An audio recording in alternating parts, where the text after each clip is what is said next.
I am Precious Bartolome Machas, and I am going to be your nurse for today, and I'm going to perform the Sitz Bath. So first is to review the medical order for the application of Sitz Bath, including frequency and length of time for the application. So we are going to review the medical order for the application of a Sitz Bath to ensure the efficacy of the procedure and to make sure that the client is receiving comfort and is not irritated. Gather the necessary supplies and bring the bedside stand over bed table.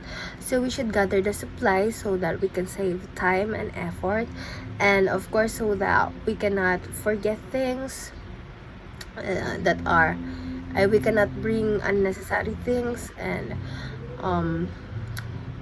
stumble over the steps of doing the Sitz Bath. So what you're going to need is Sitz Bath tub, bath mat, rubber mat, thermometer, bath blankets, towels, patient gowns, gloves. The optionals are footstool if the patient cannot reach the bottom or the floor, and then the overbed table, so you can put any materials needed for the Sitz Bath, and then IV pole to hold irrigation bag if there's no hanging place on the bathroom. Next is the wheelchair for you to be able to assist the client if she cannot walk or walk properly. I'm going to proceed to role playing the procedure or the Sitz Bath. So I'm going to state every step and of course the rationale, but in role play mode. And for your information, I am using an earpiece so that so that you can hear me clearly when I am speaking, just like so, even when I am on the far side of the bed. Good morning, patient. So I am your nurse, Nurse Precious. So what's your name, ma'am? Okay, so your patient X. We are going to do Sitz Baths. Okay, is that okay for you? We're going to expose some parts of your perineal area and do a Sitz Bath or a steam on your private area, so that it will heal or circulate, or your blood will circulate properly. Is that okay? Okay. So I introduced myself and verified the patient's identity. Ensure that the client is aware of the procedure that we are going to do, and that she is not shy, and is also well aware of what we're going to do. And we should explain how the client can participate while doing the Sitz Bath. After that, I'm going to wash my hands, put some gloves, and observe other appropriate infection control procedures, so that we can make sure that everything is clean and the client will not further be infected by the viruses that we encountered before entering the client's room. So just imagine that I've washed my hands and I put my disposable gloves on. I'm sorry because my disposable gloves have been used already for the last return demonstrations. That's why I discarded it after use, and I haven't bought any disposable gloves yet. And after that, I'm going to set up the Sitz Bath. Let us imagine that this is the bowl on the client's comfort room.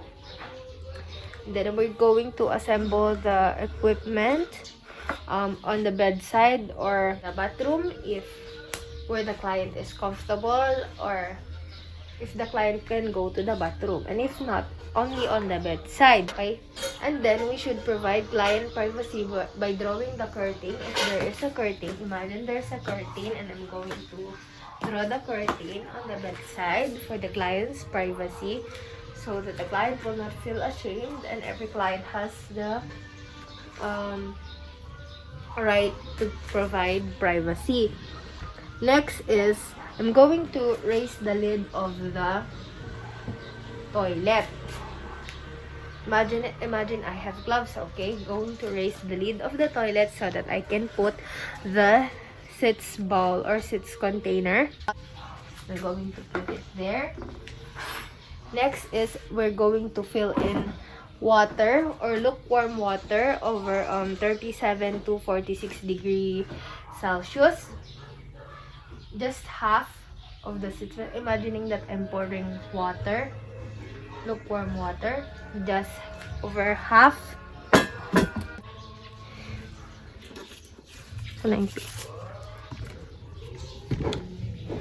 Next, before putting on the irrigating solution bag that I improvised, we should clamp it to make sure that it does not flow agad on the patient's Sitz Bath. This is the irrigating solution. I think irrigating solution is composed of povidone iodine, irrigating solution, and Sunrox or bleach. If you have the IV clamp, that is good.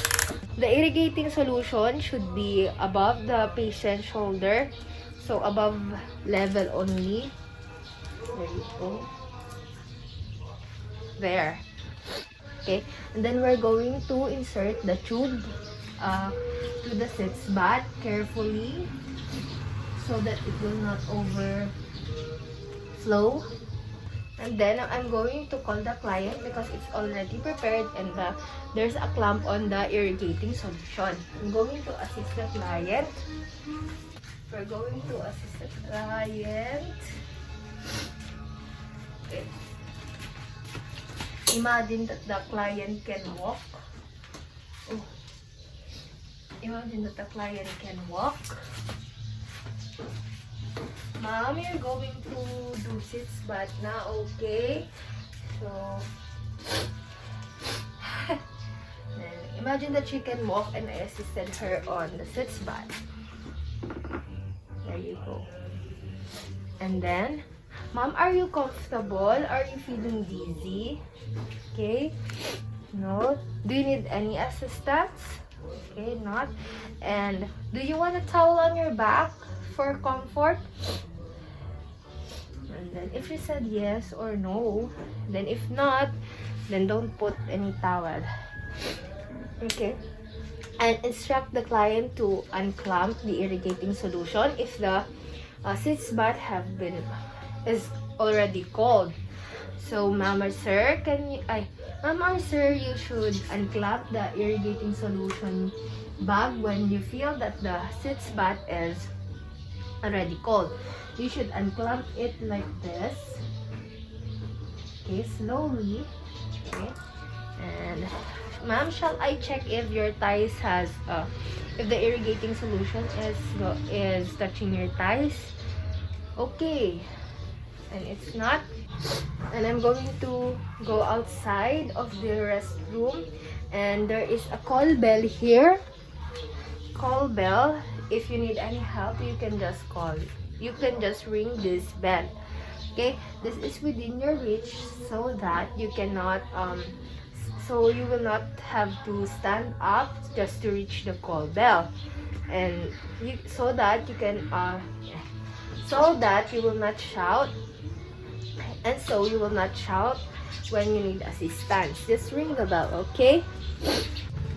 You should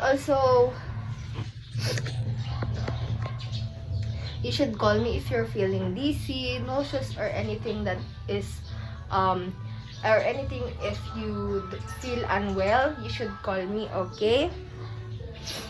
Okay. We should also observe the client for fatigue or weakness, so that we can assess if we should be near the client or just wait outside of the patient's bathroom or room. so that we can work things out, or let the relatives or let the relatives call you if they need help. To open the alertness of the client, we shall put cold compress on the forehead or on the neck or the back. And after that, we shall remove the gloves and perform hand hygiene. Of course, even though we used disposable gloves, we should always wash before and after doing the procedure. Okay. After 15 to 20 minutes of Sitz Bath, or it depends on the client's needs, we should assist the client to stand up, because some patients, or most of the patients, will feel a slight fatigue or dizziness after Sitz Bath. So,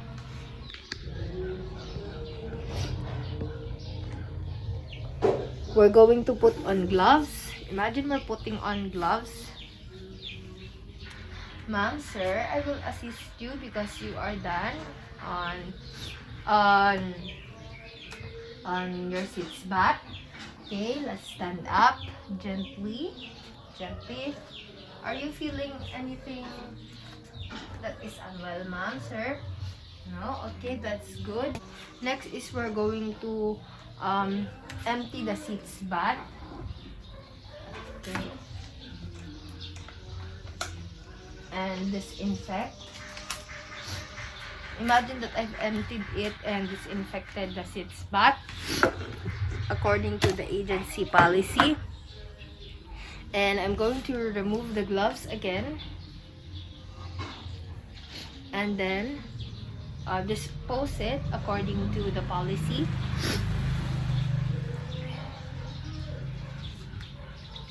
And then I'm going to assist the patient or the client on his bed, or like this, on his or her bed.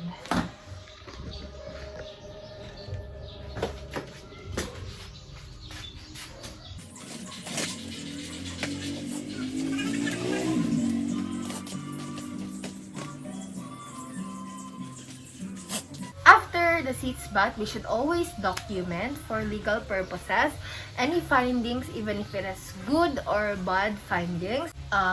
Document the patient's responses or any untoward signs and symptoms. And that's it. We're finished on our Sitz Bath.